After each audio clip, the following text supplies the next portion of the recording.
These are stories of outdoor adventure and expert advice from folks with calloused hands. I'm James Nash, and this is the Six Ranch Podcast.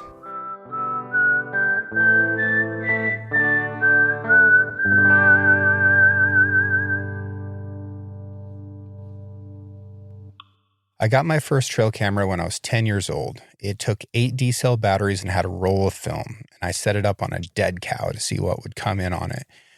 I was so excited to take that roll of film to town, get them developed, and when I got my photos back, it was mostly just blurry photos of ravens and magpies, but in one of them, in the dark, I could see all these eyes circling this cow off in the distance, just glowing in this big bright flash of this giant, awkward camera.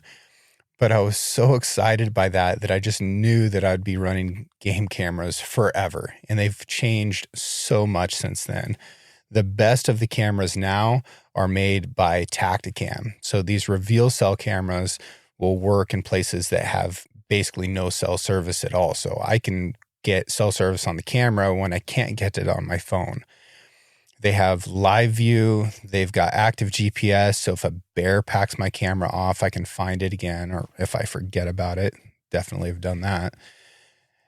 I can change all of the features through the app on my phone. The photos and videos just get sent to me. And ultimately, this makes me a better hunting guide because I can monitor a really wide area without going in there and disturbing the wildlife in that area, right? I'm just getting the intel back and making decisions based off of what I'm seeing on those cameras. If you want to learn more about Reveal, go to www.tactacam.com and check out their newest camera. That's the Ultra. That's the one that I'm using right now. And it's, simply put, the easiest and best trail camera that I've ever used. So go check it out.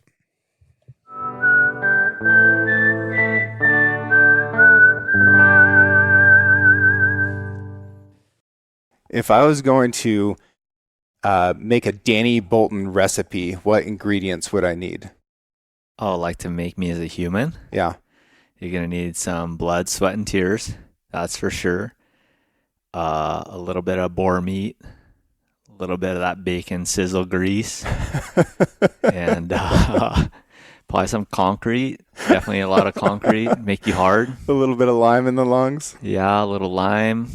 And a little bit of elk blood mixed in there would be good. Mm-hmm.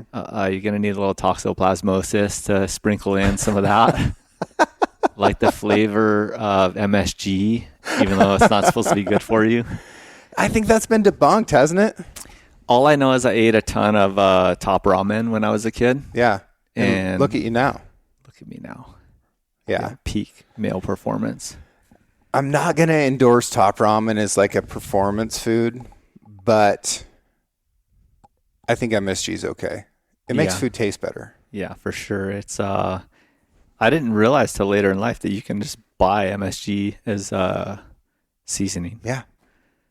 Yeah. Amazing. It is. Costco. Buy it in bulk. It's a 5-gallon bucket of it. Where are you from? I am from the Big Island of Hawaii on the west side. Born and raised in Kona. You've been there. Mm-hmm. And was born in the hospital right there in Kalakua. Same hospital was pretty cool that my daughter was born in. And it's kind of ghetto, that hospital. Is it? Honestly. Yeah. Definitely could probably use a revamp. But, yeah, just born right there and raised in that little town, which is cool. Didn't realize how good I had it. What was growing up in Hawaii? Like you're 40 years old. So mm-hmm. How has Kona changed in the last 4 decades? Well, I got to see, like, there was the road there, no stoplights. So I got to see like the first stoplights go in, the first big box stores go in, Walmart, Costco, Lowe's, Home Depot, Target. We didn't have any of that when I was a kid. Was Costco a good thing? It's a good thing for me now because it's expensive to live in Hawaii. Yeah, you can buy stuff in bulk. Is it a good thing? I'm going to say it is just in the society that we live in today. but it probably wasn't a good thing for small business, Right. for sure. So it's inevitable that that was going to happen, I think. But like if we would have never allowed any of those businesses to take hold, then your small businesses would still be making money because people are always going to live in Hawaii. People are always going to visit Hawaii, and they're going to need groceries from somewhere. Yeah. Like you need to eat. So they would be forced to buy it from a small business. Mm-hmm. But for me living there, the prices would probably be crazy, and I may not be able to afford to live there. And that's what's happened to a lot of my friends. Sadly, like a lot of my friends that I grew up with don't live in Hawaii anymore. It's just too expensive. A lot of people move away and never come back. Yeah. Just moved to the mainland, and Mm-hmm.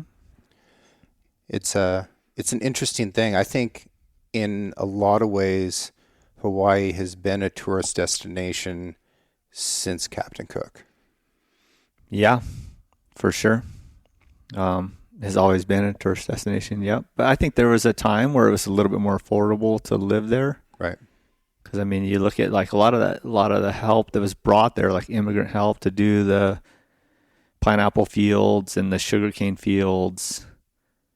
We don't have that industry anymore, but those people, may have just been eating rice and simple foods, stuff that they grew by themselves. But I think just today's society, you have car insurance, you have a cell phone bill, you have property tax that is like insane. So all those things kind of add up to like how much money you need to make, and can't just live a little bit more free.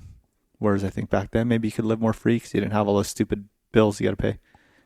From a mainlander's perspective, people think of Hawaii as a paradise. They think of the weather or the scenery, the culture to an extent. They think of the recreation. Like from an outdoors perspective, there's a lot recreationally that you can do there because oftentimes you're not limited by the weather the way that we are in other places, right? Mm-hmm. So there's fishing, there's diving, there's hunting, there's hiking, all these things, right? All the water sports for sure. I could hunt, fish, or dive or surf or something every single day of the year. Mm-hmm. There's never a day that I can't. And that's incredible. But a distinction that I want to make is that of if I were to come there, right, then for me it's recreation. For a lot of Hawaiians, it is not recreation. It's lifestyle to the point of necessity. Mm-hmm. Yeah, I think part of it, the cool thing for me to see is that we're not that far removed from a warrior, hunter-gatherer culture. Mm-hmm. Like that wasn't that long ago. No. That was still going on. Yeah, 1800s. So I think some of that still carries forward. And then a lot of the immigrants that we have there, Portuguese, Filipino, Japanese, even the Hawaiians that are there, and then even just people who ended up there, I think they still have that mentality a little bit of I can go get my own food. Yep. So it is cool. And like a lot of people still rely on it. Mm-hmm. I'm in a position now where like I do it because I love it and I try to eat everything I get and I love to go get my own food. But yeah, I could probably buy stuff from the store. But also like going back to what we were saying earlier about it being able to afford it living there, it's expensive to buy meat in Hawaii. So if any way you can supplement that with something else. But it's expensive to buy gas. Mm-hmm. It's expensive to buy anything because it's expensive to get stuff there. Yeah, for sure. And it's an island. If in the middle of the Pacific. If you didn't bring it there, yeah, you might not find it there. The most remote island chain in the world. Mm-hmm. It's crazy to see it on a map. I see it when I fly away from Hawaii. I see it on the airplane screen, and it shows you, and it has you centered on the globe, and it's just blue all the way around you. Like you barely even see land masses. It's so remarkable, the diversity of the wildlife, like the native Hawaiian wildlife. All these little birds. And I asked my uncle about this one time. I was like, we're so remote out here, right? He lives up in Waimea. Mm-hmm. I said, how did this little bird make it here? And so many different types of little birds. And he said, well, you're not thinking about this on the appropriate time scale. There's a lot of time for things to occur. And was the ancestor of that bird little? Yeah. Right. Maybe like sharks, like they only grow as big as the environment they're in, maybe, or maybe was that little tiny yellow finch thing did it have a 10-foot wingspan at some point, and it wasn't a big deal for it to fly 3,000 miles, and then once it was on the island, it evolved into something that was much smaller. Definitely, yeah. A lot of time went by because like that nene goose that we have looks like a Canadian goose, and they do fly. Yeah.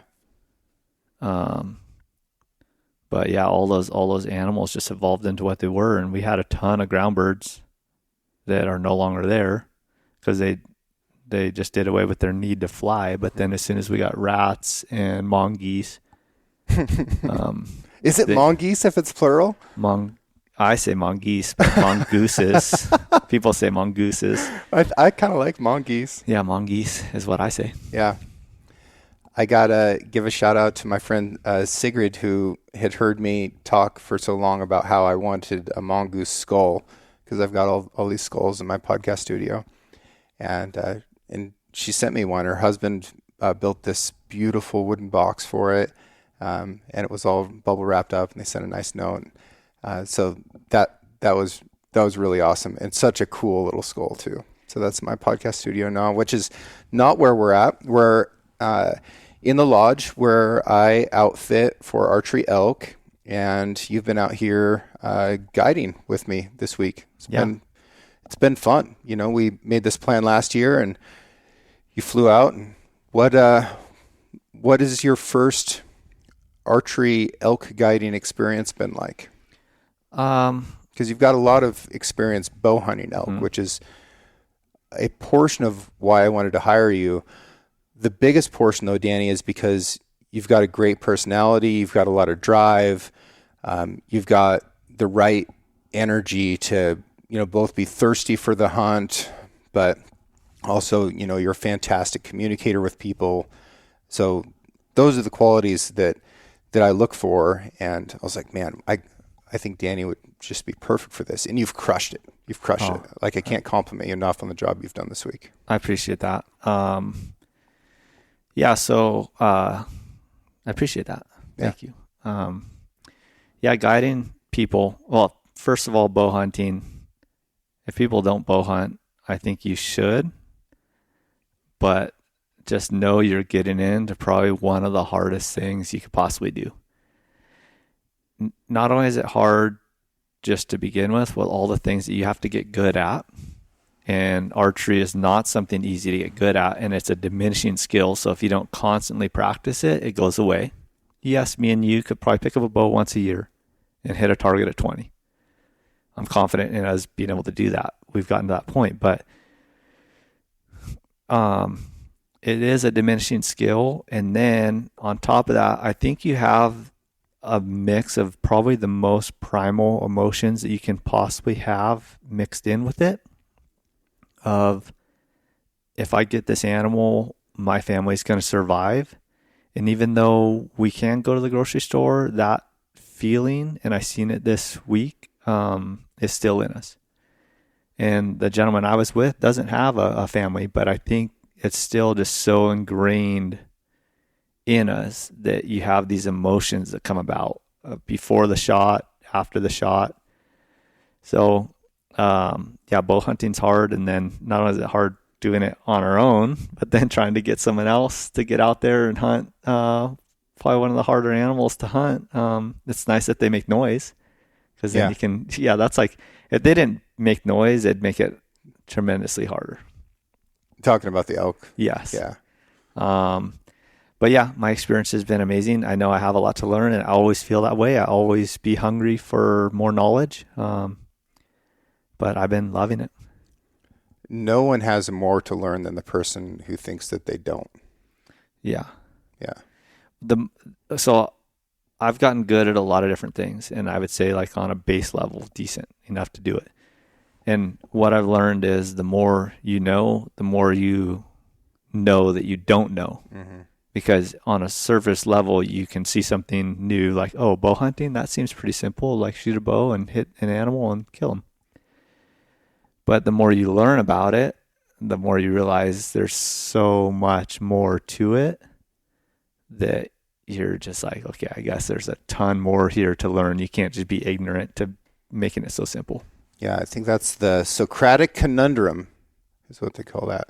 So within that light, what is something you've learned this week that wasn't necessarily I've had this experience, so I know this thing now. What's something that's occurred this week that has created a question for you that, well, now I need to learn more about this? I would say a quarter and away shot. So I've taken them and I've been deadly with them. Broadside shot. I guess I just didn't really differentiate the two as like, I know your target area is bigger, quarter or broadside. Mm-hmm.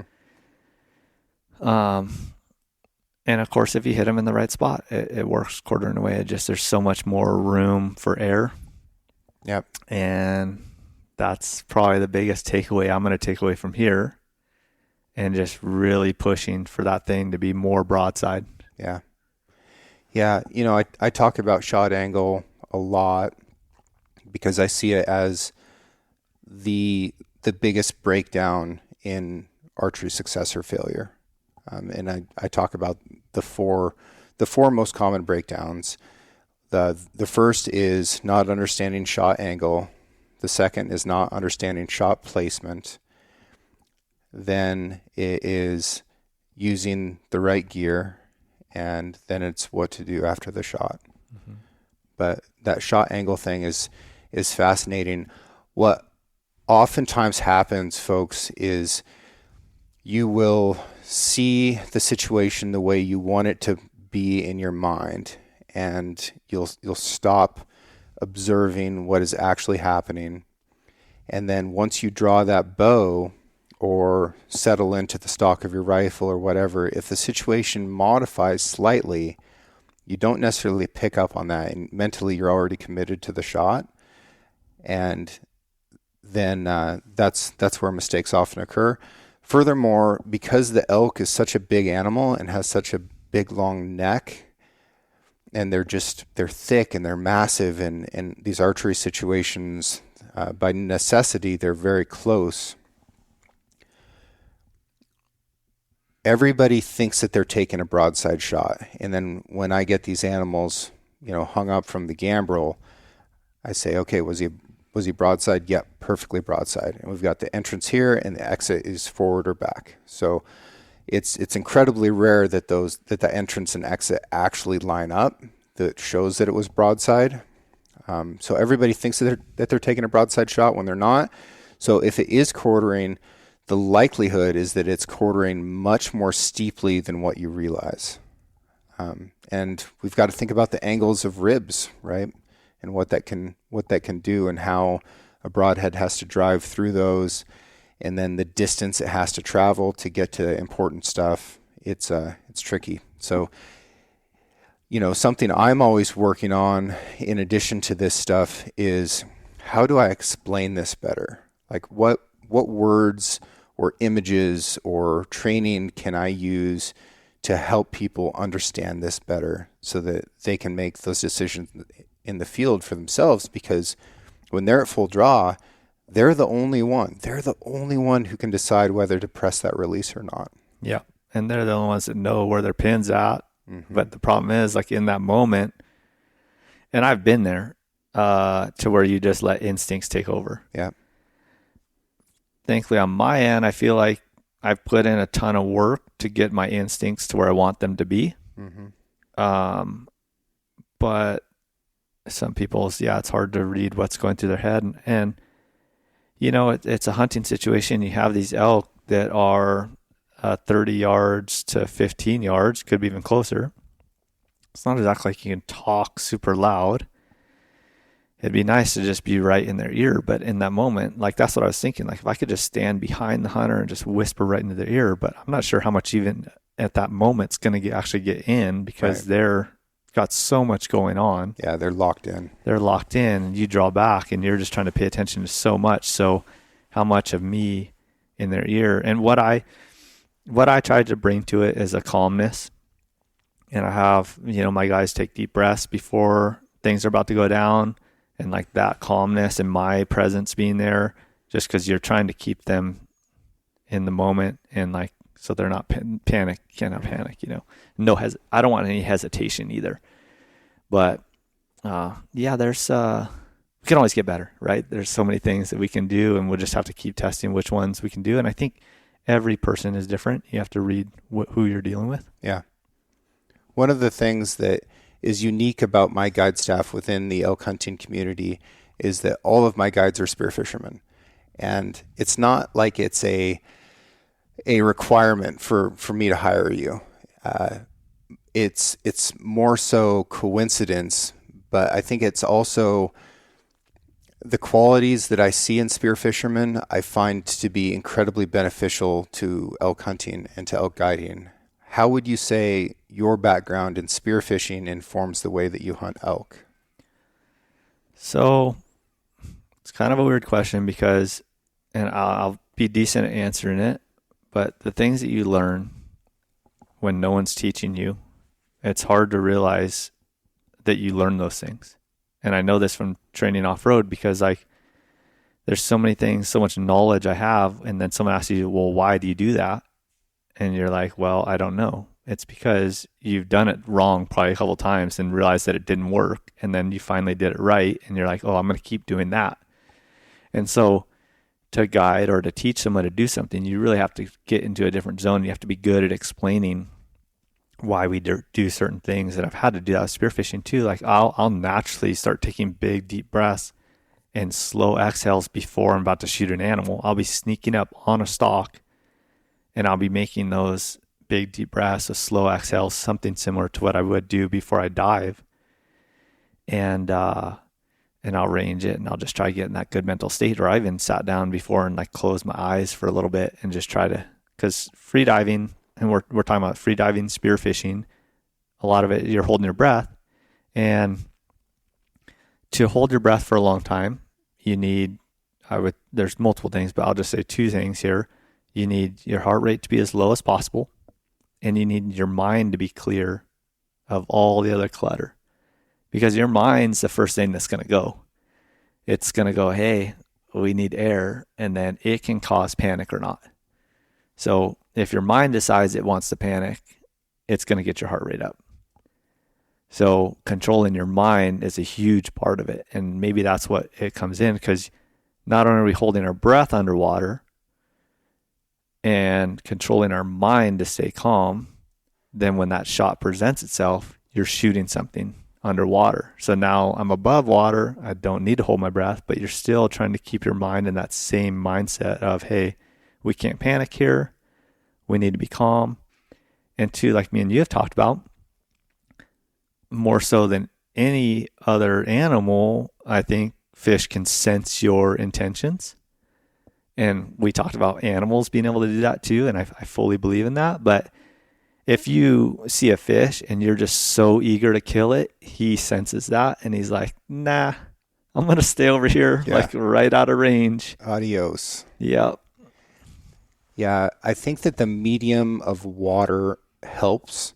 Also, the proximity of that fish, it can observe your body language and your eyes, right? Mm-hmm. How you're looking at them.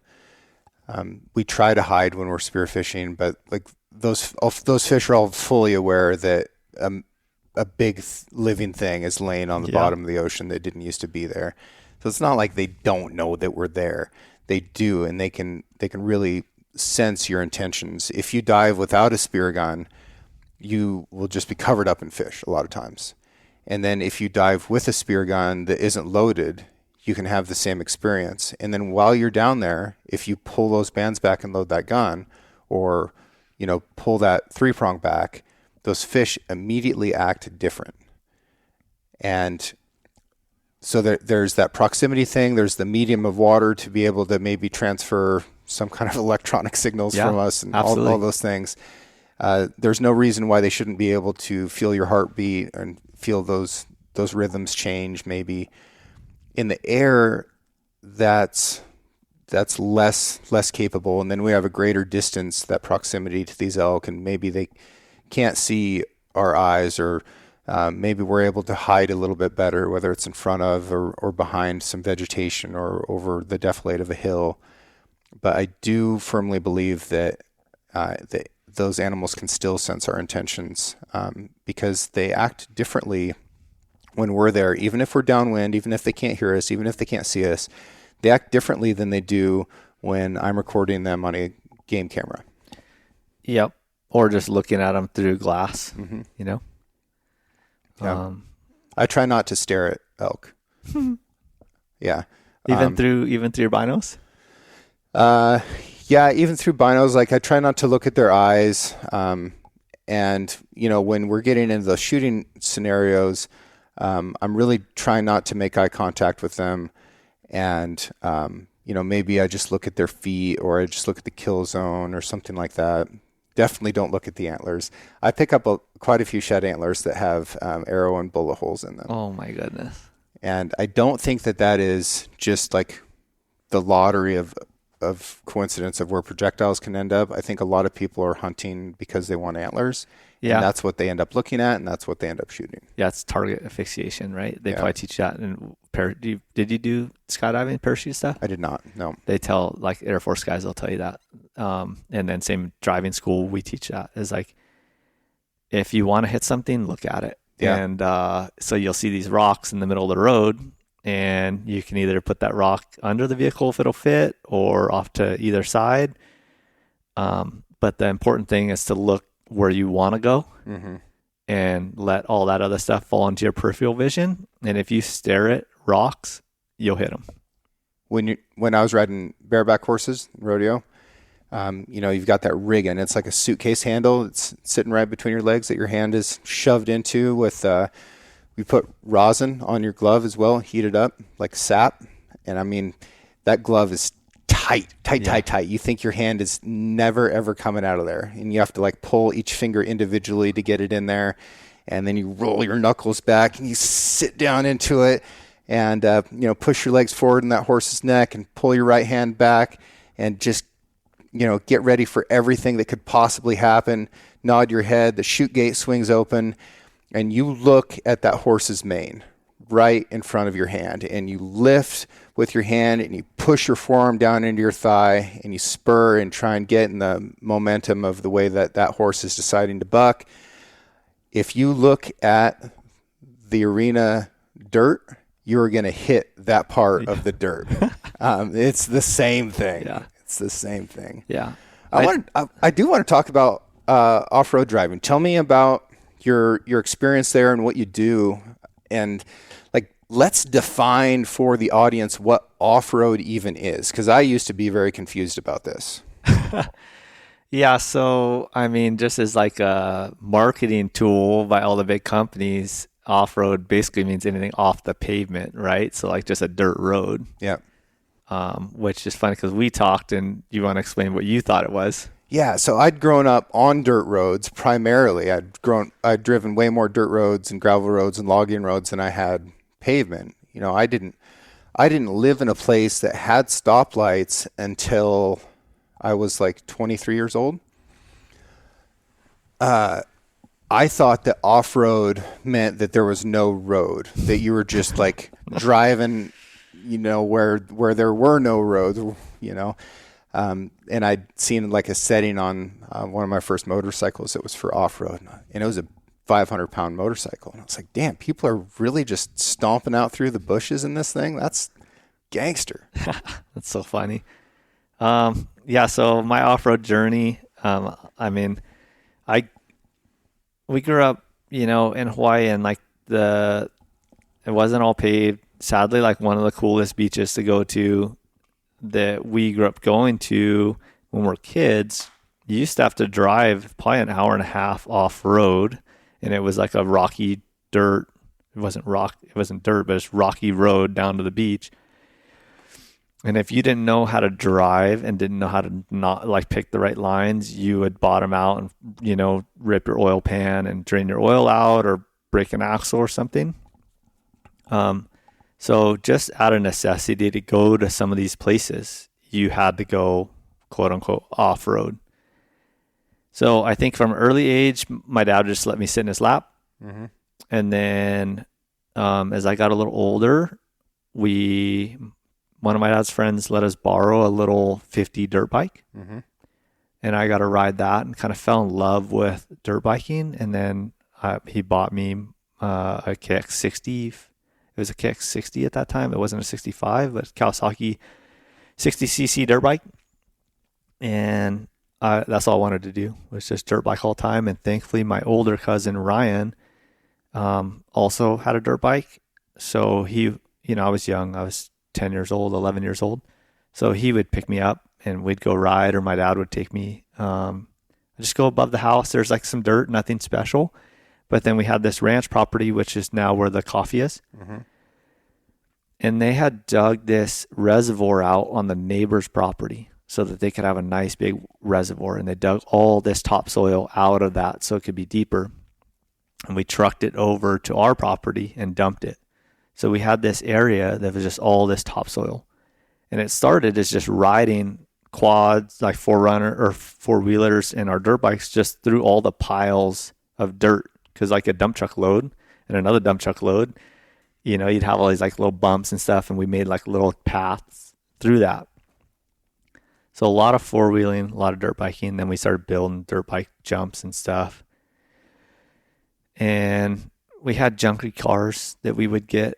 I mean, like we were ripping around in cars when I was like 13, 14 years old up at the ranch and jumping them and drifting them and just going crazy and rolling them. It was like... Yeah, finding the edge of the envelope. Yeah, I definitely can't believe the age we're doing that, because especially the age of my daughter now, I can't even imagine letting her loose with a car and just be like, hey, you and your friends just go have a blast, you know? But yeah, so just grew up. Like that's how I learned a lot. I learned all that stuff from a young age. Mm-hmm. And then when my cousin and I moved out of Hawaii right after high school, we started racing off-road stuff in the desert because we moved to Nevada up by Reno, and we raced a few races on a dirt bike, and then real quickly realized like how much we should just probably get in a truck because the dirt biking was pretty rugged, and we just loved building stuff too. So metal fabricating. So we built our whole race truck from the ground up. We started with bare frame rails of a Ford Ranger, and then that was it. So full tube chassis, and you had to include the frame rails for that class. Mm-hmm. It's kind of changed since then, but we built an entire truck, everything from like mounting where the steering wheel is, where the gas pedal is, mounting where the brake pedal is, the transmission mounts, engine, where the radiator goes. Like we custom fabricated an entire truck, which is pretty insane to think now looking back on it. But no kids, no wives, not even really any girlfriends at that time, in the middle of Nevada, just getting after it, making money. We were working, doing stuff, and had money to burn. And we actually found quite a bit of sponsors to help with it. Were you working construction at the time? No, we grew up working construction, but then we ended up getting hired through construction, we ran heavy equipment. Mm-hmm. So had a wealth of knowledge in running a loader and a excavator and water trucks and all that stuff. So we built a course for Volkswagen in Hawaii for the Ironman World Championships. Mm-hmm. They wanted to let people drive the Volkswagen Touareg. That's when that first came out, and it's off-road, you know. So we built them a course over there, some bumps, and this is when I was 16 years old. Well, the guy came over from the mainland and asked around, like, hey, can anybody build a track like this? So word of mouth was that we had a dirt bike track. So he calls my dad, who owns the construction company, and asked him, like, hey, can your employees build us a track? And he's like, none of my employees built that track. My son and my nephews built it, so you can call them. So he gave him my number, and I was 16 at the time. So I answered, yeah, cool, no problem. Easy. Like I was used to, building stuff. So I was like, yeah, it sounds easy. But when I met with him, I don't think he knew how young I was. And I instantly got this feeling of like, oh, this guy's just a kid, and looking back on it, I totally get it. But at that time, I was, I thought I had my shit together and had the confidence to build this track. So to me, it was no big deal, but I could see how visually for him was probably like, who the hell is this kid, Right. And I could sense this like worry in him. And he even, maybe because he mentioned like, hey, we have some guys in the mainland that can build it, or maybe I'll have them come over. Like, can we just rent equipment? And I was like, dude, we got it. So he's okay. We have 3 days to get this done. So I tell my cousin, I'm like, dude, this guy don't believe us. Let's just hammer this thing out and get the rough bones in. Cause I know how things are, right? Like you can get it roughed out pretty good, pretty quick. So I was like, let's just show him that we got it, and then we'll fine tune it. So within the first day, we would call him. We're like, hey, your course is pretty much done. And he's like, oh, sick. Like, here's a car. I'm going to leave you with the keys to this car. Get all these obstacles so it doesn't bottom them out, and don't roll one over. So we're like, cool, no problem. Simple instructions. Simple. Yeah, that's easy.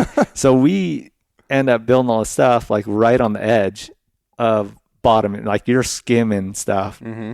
And we also had this big cross ditch where you're going off camber one direction, then you run up on a ditch and your front tire goes way up in the air. And at one point you teeter to where your front tire's up in the air, and then all of a sudden it teeters forward and your rear tire's in the air. So you're on two wheels at one point, but you have to come into it with enough momentum that it teeters forward so that your front connects, and then you can keep driving forward. And we were like on the edge of rolling these things over, but didn't. And he came back, he's like, excellent, but we got to like tone this down. So we toned it down. And anyway, that guy and that production company hired us to go all over the country. Awesome. So straight out of high school, I did 6 months. I guess that's a little bit before we started building our own truck. A family friend of ours had a sand dune shop, sand dune buggy shop in Phoenix. And I moved in with him for 6 months. He told me I could move in with him and his family. He had some kids kind of a little bit younger than me, but he's kind of like a father figure to me. And I worked in his shop for 6 months, metal fabricating, building sand dune buggies and stuff. And then I went on the road, me and my cousin, and just started working. Like that first tour we did was 6 months. So straight out of high school, I'd travel a little bit, but 6 months, pretty much a different city every week. And we toured the U.S., the whole U.S., like East Coast, West Coast, the whole thing. Did a huge circle around the thing, building these tracks in every big city. What a cool experience. Yeah. That's what got us out of Hawaii. And so to answer your short question, was it construction? It kind of was construction, but we were building these dirt courses and parking lots of huge stadiums. Yeah. And just big hills that people could climb. It was for Lexus, and they have their like GX line, and they had all their competitors that they were letting people drive. And we had little bumps and stuff so they could see how these things did off road. And it's really to just showcase how they work, and got into off-road racing because we were working and doing that kind of stuff, and then built our own truck and ended up winning some races and winning some won a championship in our class on a Ford Ranger chassis. Yeah. Which that class is like mid-sized trucks. But like straight up, I was telling Weston, one of our other guides, who's an amazing person. Weston, we love you. We spent $1,900 on our motor, which was out of a junkyard, and had headers, exhaust, and intake, and our own wiring system for it, so we could simplify the wiring. But for the most part, the motor was stock. And the key with those races is just finishing. But we were going against guys who had $50,000 motors who were putting $10,000 into it every race to prep it. What motor did you end up finding? So we had a 4.0 dual red cam. Like the Rangers come with, it had to be a motor that comes in that truck. And you can get the single red cam or the dual red cam. But we just got a stock one out of a wrecked vehicle in a junkyard and left it stock. Just had different wiring and stuff and a little different mapping for it. But we had another team that was running that same motor, just fully bored out. And I think they were getting like 400 horsepower. We were like maybe getting 200. Yeah. Yeah. But you were finishing races. We were finishing races, and honestly, me and my cousin like are pretty good at driving. You just do what you do, right? But when looking back on it, we're pretty good at driving and that stuff. We're good at picking lines, and what we realized is we're really fast in the corners through all the washes because we rode dirt bikes. Yep. So you can drive your truck like you're riding a dirt bike through the berms, and a lot of people would really slide their vehicle into those berms and get all this body roll and upset the vehicle, where we would just lay it into them and just like let the vehicle settle in and then be able to accelerate around the whole turn. We would catch a lot of people in those scenarios, and our truck suspension was awesome. And another huge factor is that we built our truck and we were the ones racing it, and anything that went wrong, you knew what was going wrong with it, and you could like start seeing the parts in your head on what you needed to jump out and fix. Whereas a lot of guys had their trucks built from someone else. And, like when you know every little part on that truck and you know exactly where to go to fix stuff, it makes a big help. Did your truck have a name? No, we should have gave it a name. Sounds like it deserved a name. It probably did deserve a name. We wanted to paint it like this green. I don't know why we wanted to paint it green, but the first iteration of the paint job, which we just sprayed on, was this like baby turd yellow, because like we mixed, like paint swatches are hard to tell. And we're like, oh, this is bad. We did a white paint job on it one time. It looked super clean, but we ended up with that like Dodge green with some black on it. I thought it looked pretty sick. What do you drive now? Toyota Tacoma. Yeah, I have one in Hawaii and I have one here in the mainland. I actually like the one here in the mainland better. It's more set up for camping and stuff, but it's an 07. Yeah. And it's got a better transmission. I'm not the biggest fan of my transmission that I have in Hawaii, which is a 17. Do you have deck systems in both of them? Mm-hmm. Yep, they both have deck systems. The newer version, the big one drawer system. How do you like that? It's better than the 2 drawers for the midsize. Yeah. I didn't like how much room I gave up, and then I couldn't just put weird wide things in it.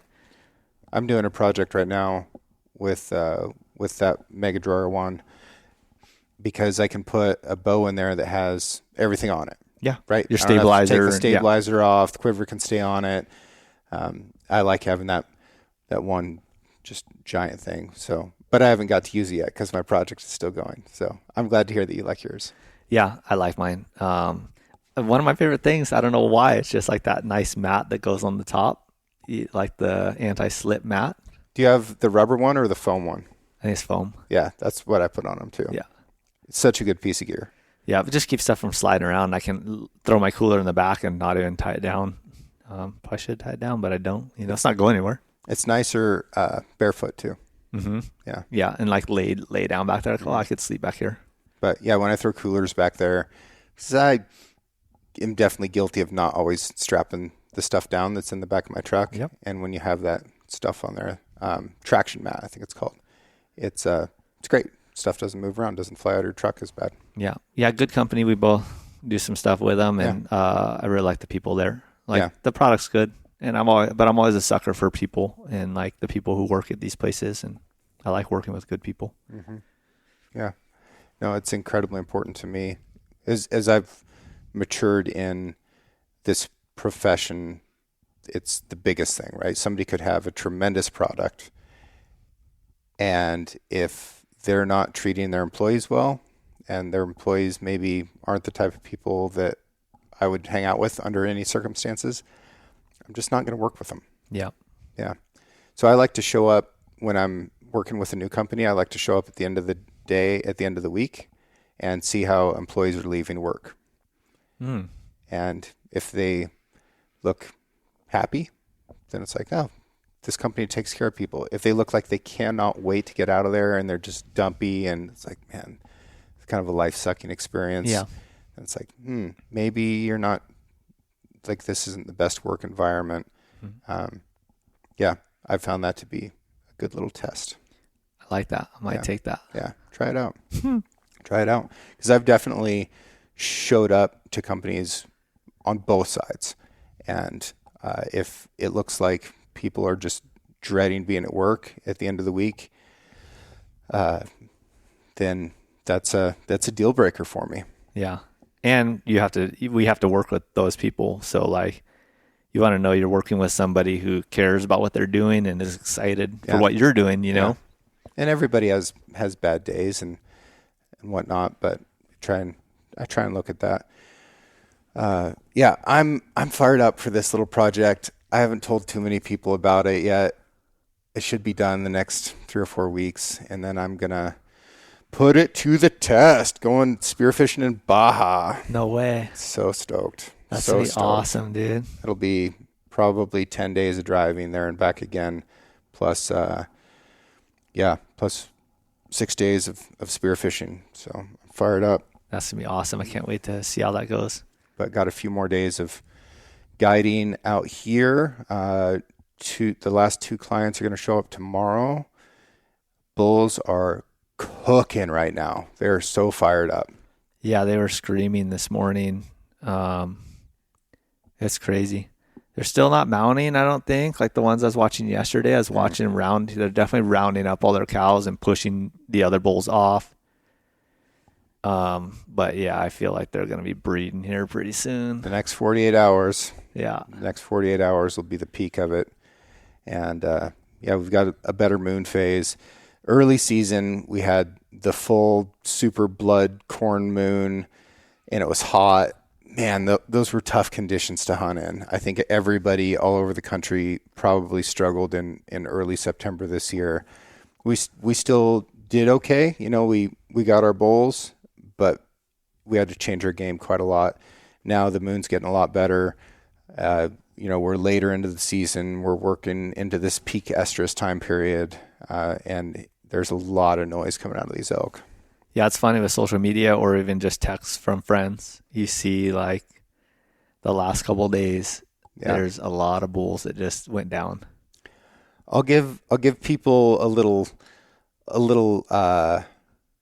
trick that they can do. If you're thinking about doing a hunt to another state or an area that you're not familiar with, and you don't know which part of the season to go in, call a butcher shop in that area who takes wild game meat and ask them if they'll tell you what days people bring the most elk or moose or caribou or deer in, and look back at not only those calendar dates, but maybe what was the weather doing this time last year? What was the moon phase this time last year? And then you can start making decisions about what dates you maybe want to book with that outfitter, or if you're doing DIY, what dates you want to take off work. Because history will tell you when the best time is, and the butcher isn't going to lie to you. Yeah, that's pretty cool. Yeah, for me, I'd always have to plan my trips out of Hawaii and didn't have much knowledge, don't have much friends in those areas or people to ask. And I've done, everywhere in September. Originally, when I didn't know very much, I was thinking I got to be there for the first part of the season because there's going to be all the other hunters getting all these elk. And it's not really the case. But I found from like the 14th through the 20th is kind of my window. I've done like from the 16th to the 22nd. I usually try to get at least a week. Yeah. But for me, if I'm going on an elk hunt and I have the time, 10 days is like, so if like someone's thinking about going on their first elk hunt or like out of state hunt, dude, you're going to need more than 5 days. I can tell you that right now. And I try plan 10 days to 2 weeks. There's all the things that you can do, you cannot beat time in the woods. That's true. I would also say that if you can take those 10 days off, which is what I recommend as well. And if I'm going to go do a big hunt someplace else, that's kind of what I want as well. But it's going to take you a couple days to acclimate and then a couple days for you to get after it. I think at that point, around day 5, try to take a day off or at least half a day off and just sleep extra, drink more water, eat more food, recover. And then go back out. But if you just keep grinding, you'll have a diminishing return on your capabilities. Yeah.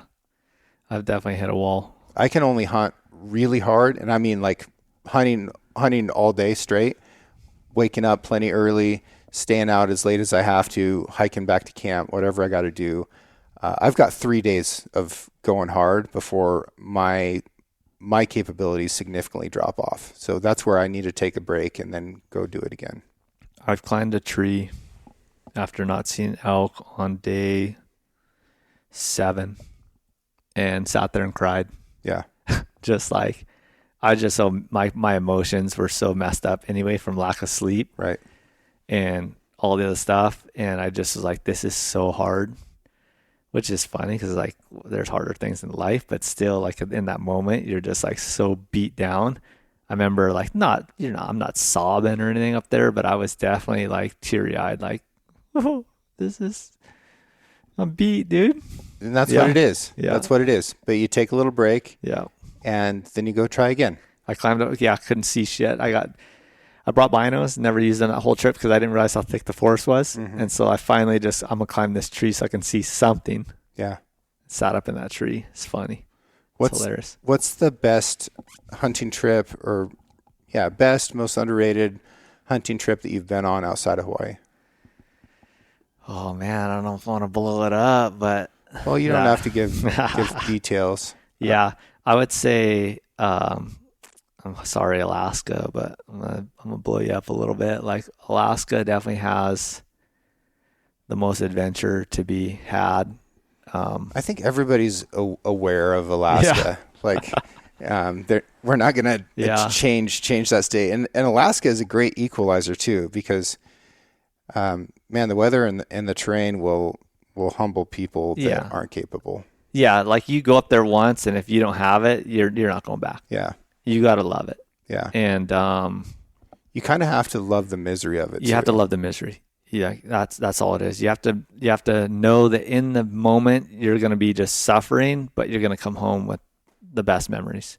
And part of that was just because I went with my friend Chad, who. It just makes it special to have like someone else to go with. A lot of my hunts, I just go by myself. Yeah. But not up there. It's nice to go with somebody else. Yeah. Colorado elk hunting was fun. Like, it's a huge state. It used to be over the counter. There's still a ton of tags from my understanding. You can draw. You just have to plan ahead and draw. Probably first choice, or first time. Mm-hmm. So it's almost like over the counter. You just got to pay ahead of time.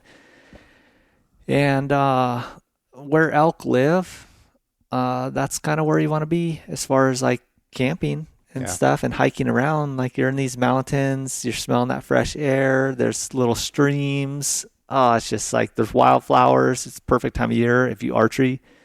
Elk hunt, September. Pretty nice time of year. Aspens are changing. Yep. You might get a little snow, and then you might get days in the 70s, and it's just. I don't know. It's such a special time of the year, and I miss it. That's why I love being back. Mm-hmm. I've given up the last 3 years to go to Alaska because I usually just do one trip a year to the mainland to hunt, and so it's good to be back in the elk woods. Yeah. What have you learned about elk vocalizations this week? There's a lot more to it. All the different tones and all like the cadence of it. I did learn that they all sound so different. Mm. So like as far as a bugle goes, like I heard bugles that just sounded ridiculous as far as like little whiny squealy ones. And then I've heard some crazy ones that don't even have any high pitch to them, just like all grunt. So as far as like maybe my location bugle, I decided like probably the squealy bugle is going to get me by. But like, when you get into there's so much more to it, right? Like if you really listen to them, those satellite bulls versus the herd bulls and the cows and the calves. That one night we had the one with that cow was just kind of squealing away. And like, to me, what I was hearing was like, do me, it sounded like, but we're not even to that point yet. Right. Like, so I don't know what she was saying. Yeah. Like it was so like, wee, it was like going like, It's like, to me, I was like, dude, that cow wants it, but I don't speak elk yet. I don't know what that cow wanted. Yeah. It's hard to know, but it is so valuable to learn that they have an individual voice. You know, I think that they're saying words, not sounds. Yeah. And that they all have their own tone of voice. You know, if I didn't have caller ID and you called me on the phone, I would know it was you. Mm-hmm. I think that elk are much the same.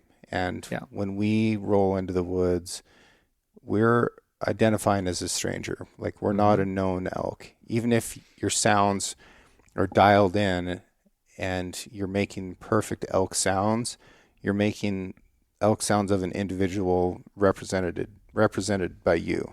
Yeah. So, like, take, for instance, watching that herd, just observing it and listening. I thought about that. Like, here's a herd of probably 30 cows and one bull and one spike. So no real satellite bulls.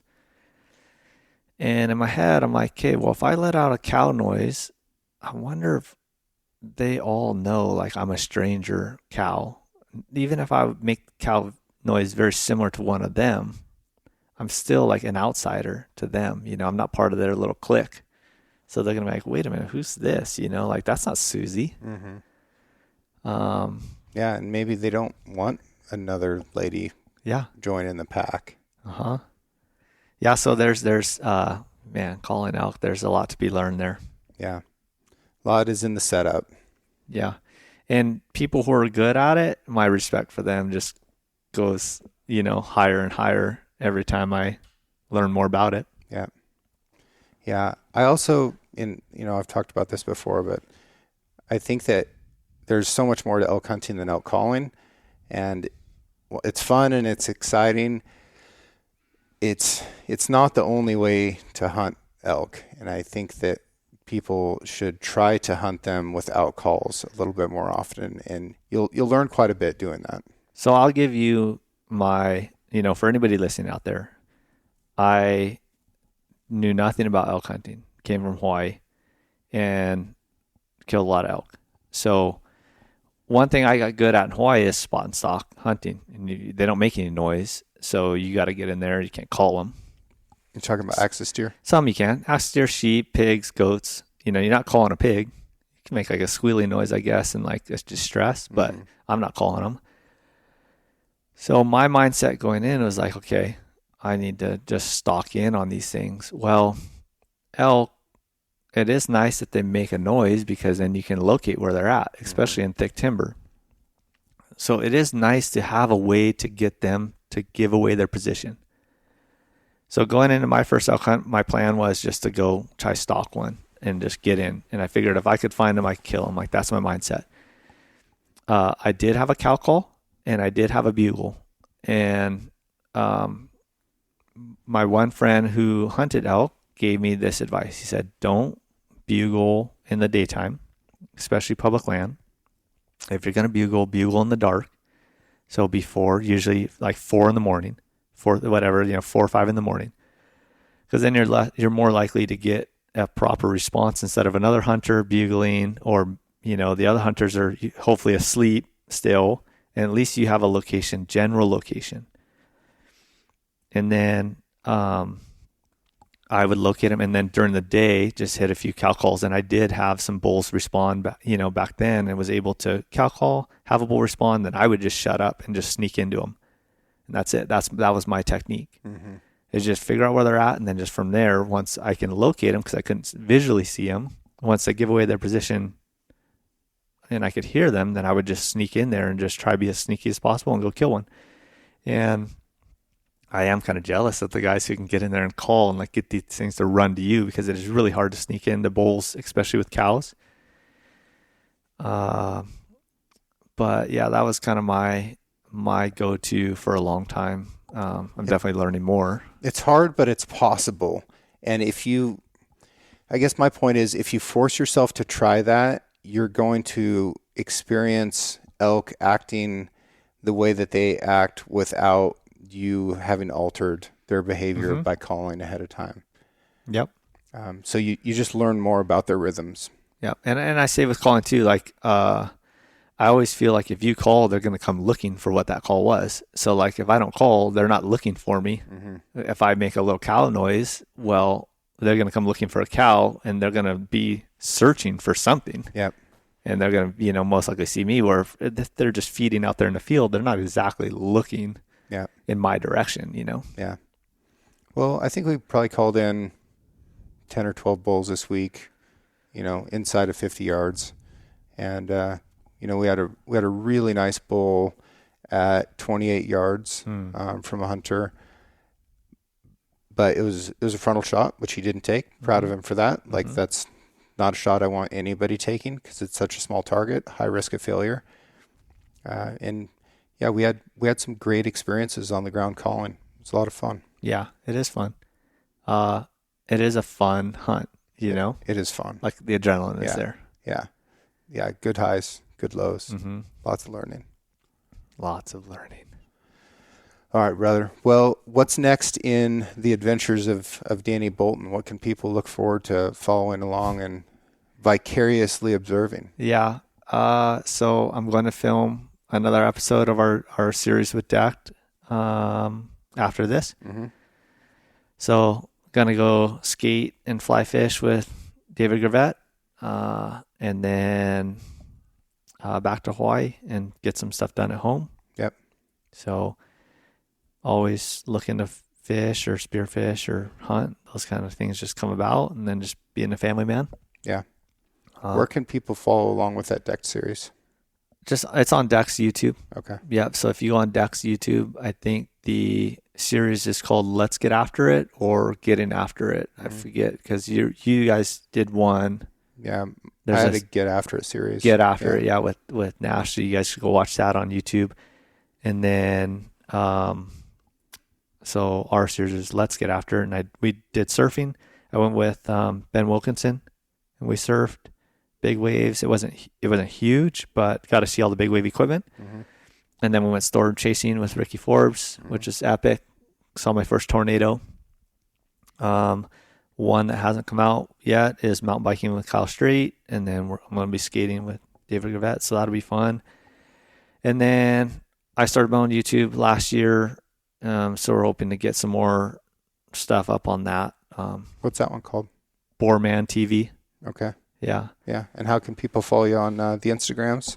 It's Danny Bolton, so it's pretty simple. I was early enough to get my full name, so don't have to add any weird numbers to it or anything. Attaboy. So yeah, Danny Bolton. And I try to post, like normal life stuff, and then the adventures and the hunts and the ups and downs, and try to shy away from some of the family stuff, because I keep that stuff pretty personal.